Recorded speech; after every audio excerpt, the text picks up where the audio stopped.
So hi guys, welcome to another episode of Sheng's cooking video. Tayo ngayon na magluluto ng pininyahang manok. So whole chicken ito, imamarinate ko lang siya ng pineapple juice. Ito yung juice ng pineapple chunks na ilalagay ko mamaya sa aking chicken. Mamarinate ko muna bago ko i-chop yung iba kong ingredients guys.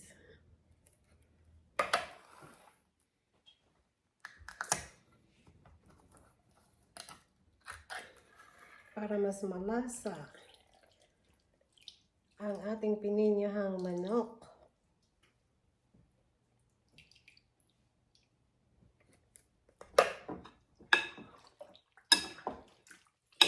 Ayan. So, habang nire-ready ko yung iba kong ingredients, dyan muna yan.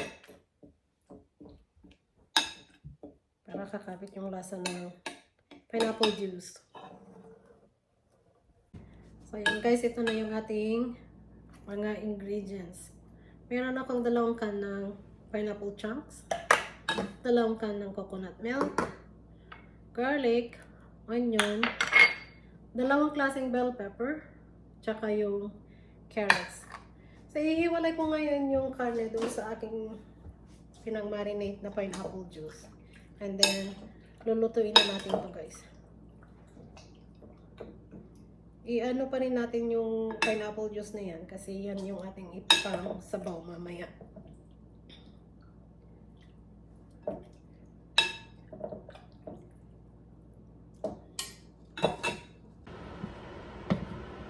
So ayan guys, painitin muna natin yung ating lutuan bago tayo maglagay ng mantika. Konting mantika lang kasi panggisa ko lang yan sa onion tsaka yung sa garlic. Silalagyan ko yan mamaya ng gata. So ayan guys, mainit na yung ating mantika. Pwede ko nang ilagay yung onion. So as usual, 2 klaseng onion ang ginagamit ko dyan. Red, tsaka yellow onion. Yung shallot kasi iba yung onion eh. Mas mabango yan.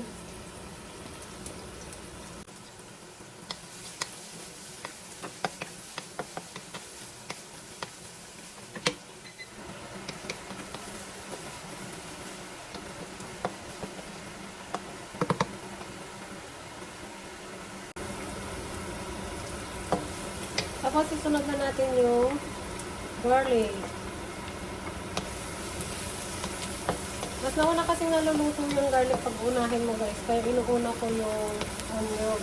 Mas matagal siyang maluto.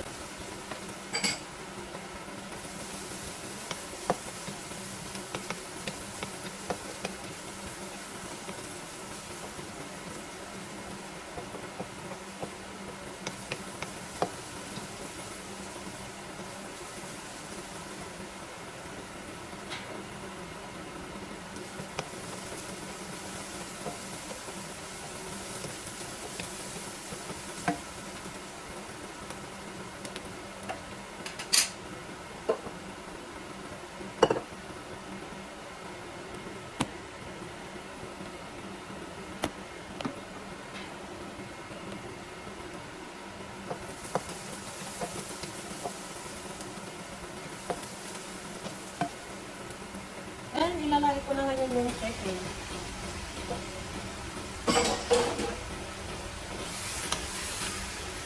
Pag-isahin ko lang ito guys hanggang sa mag-brown siya. And then saka ko ilalagay yung ilang gulay.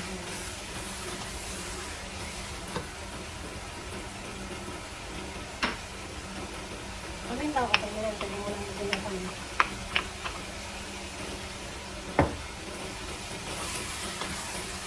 Para matanggal yung lansa. Hindi siya malansa.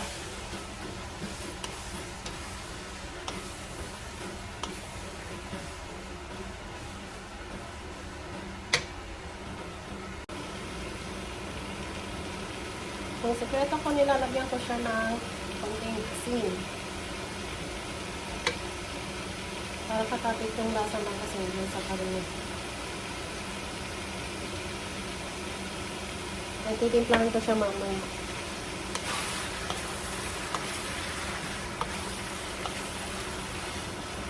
Madali lang itong maluto guys kasi ito yung klase ng chicken na parang broiler sa atin.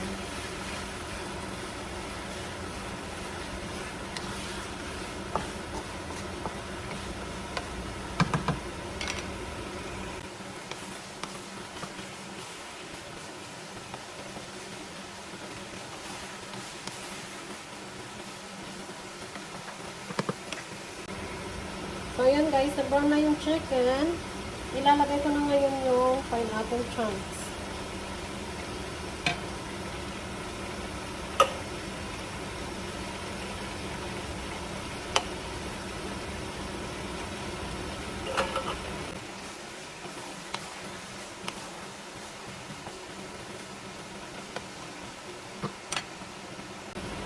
Kaya sunod na natin yung gata. It's either gata or gatas ang ilalagay guys. Pero ako, mas prefer ko yung gata. Para malinamnam ang ating pininyahang manok.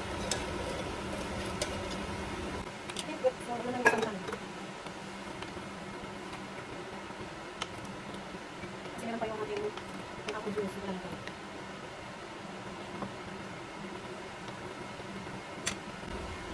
Ito yung pineapple juice na pinang-marinate ko din niya guys ha. Ilalagay ko na din para ma-isinid siya.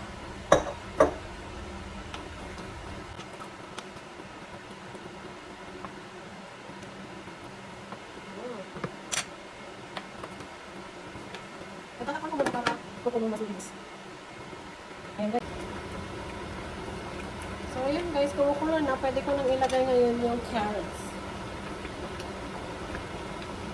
Kasi mas matagal maluto kaysa sa pepper. So ilalagay ko na muna yung carrots.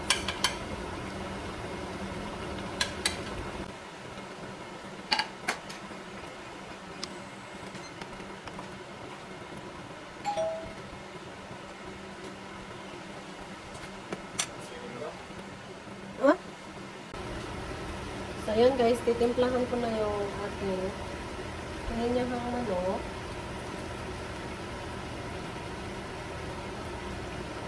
At nilalagay ko na yung pepper. Kasi yung pepper guys, madali lang lutuin niya.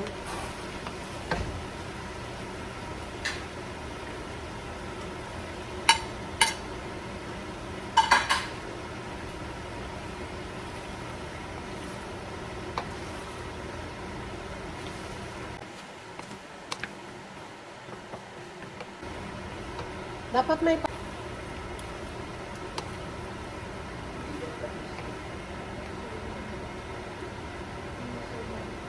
sang ilalim.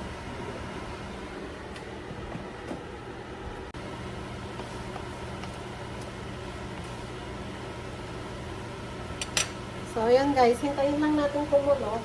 Takpan natin para ikulo niya yung pepper niya nilagay natin. Ayan. It's done!